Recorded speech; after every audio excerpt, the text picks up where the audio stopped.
El programa de regeneració urbana del Besòs i el Maresme forma part de les actuacions de l'EDUS i de l'EIS Besòs i suposa, crec que, un projecte pioner per les seves dimensions, per la seva importància, per la seva forma de gestió en tot l'Estat. És un barri que per la seva planificació va ser diferent a tota la resta de la ciutat, ara fa 60 anys, i que calia aquest pas endavant, aquest salt de qualitat que posés en ordre i que treballés tant a nivell estructural als edificis com també la seva eficiència energètica.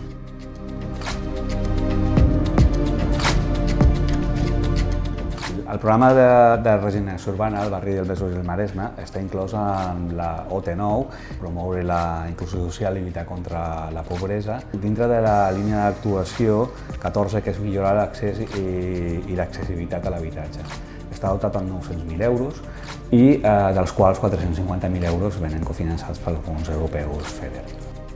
És un àmbit molt gran, estaria delimitat pels carrers Llull, Rambla Prim, Bernat Metge i el límit en Sant Adrià del Besòs. Aquest àmbit inclou unes 203 comunitats de propietaris, 5.000 habitatges aproximadament. L'objectiu final de la regeneració urbana és no tan sols deixar el parc edificat en perfecte estat de revista, que també,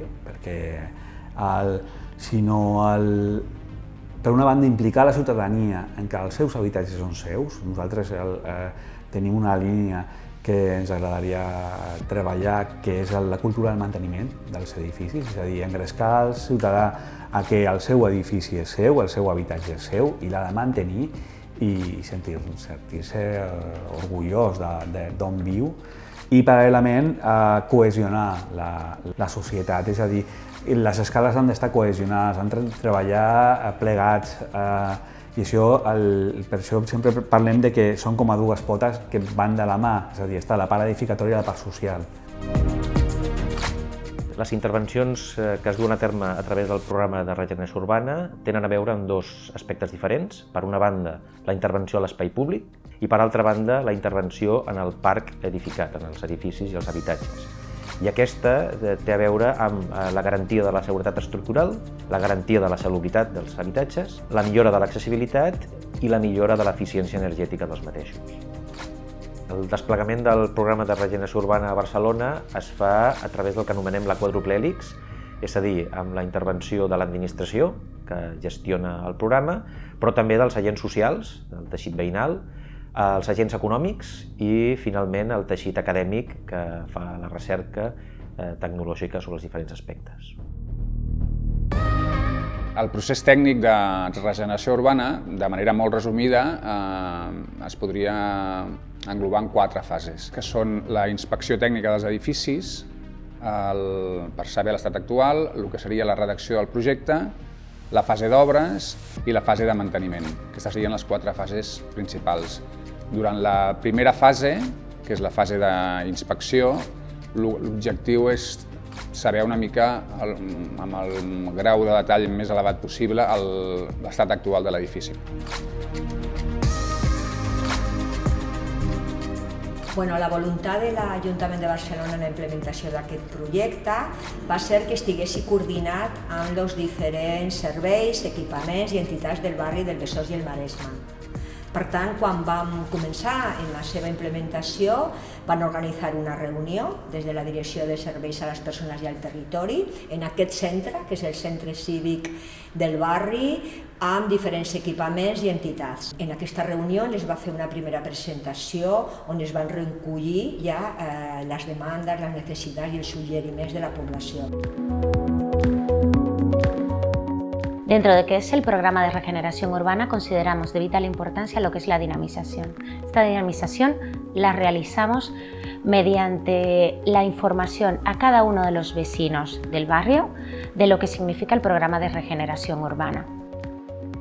Nosotros hacemos la difusión del proyecto en el barrio. Informamos aquí en la oficina, que estamos a disposición de los vecinos martes y jueves por la tarde. Informamos en la calle, que vamos identificados y en cualquier momento nos pueden parar y preguntar. Somos cercanos en el barrio.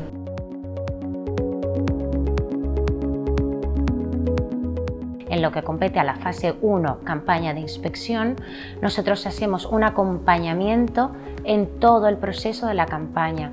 Hacemos una reunión previa para explicarles a los vecinos en qué consiste la inspección y aprovechamos también para poder levantar todas las casuísticas que se podrían dar a cada uno de los vecinos como temas de agorafobia o miedo y derivarlos a los organismos pertinentes.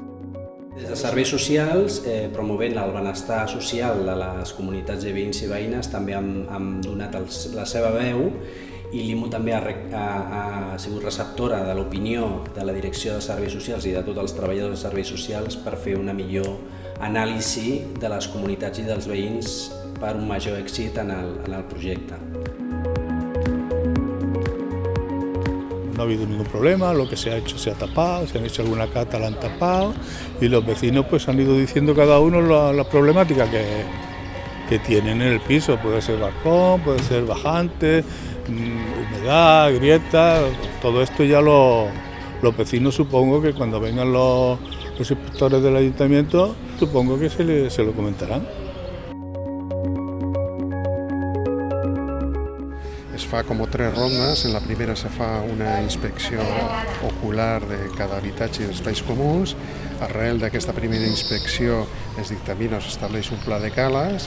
Venen un altre cop aquí paletes a fer aquestes petites operacions d'extracció de mostres i finalment es fa una última visita que ja no és visita sinó que és una feina de reparació. Aquests edificis es van fer en els anys 60, són per tant sospitosos d'haver estat fabricats o construïts amb biguetes fabricades amb ciment aluminós i per tant és interessant saber si realment ho són o no. Nosaltres el que fem és recollir totes aquestes dades i fem 3 informes, és a dir, totes aquestes dades les recollim amb l'aplicatiu de l'IMU.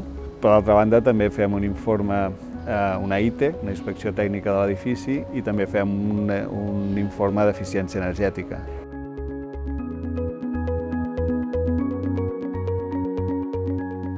És un aplicatiu novedós en el seu sector perquè, diguéssim, contempla una sèrie d'atribucions que van més enllà de lo habitual o de lo tradicional que teníem previst en les inspeccions.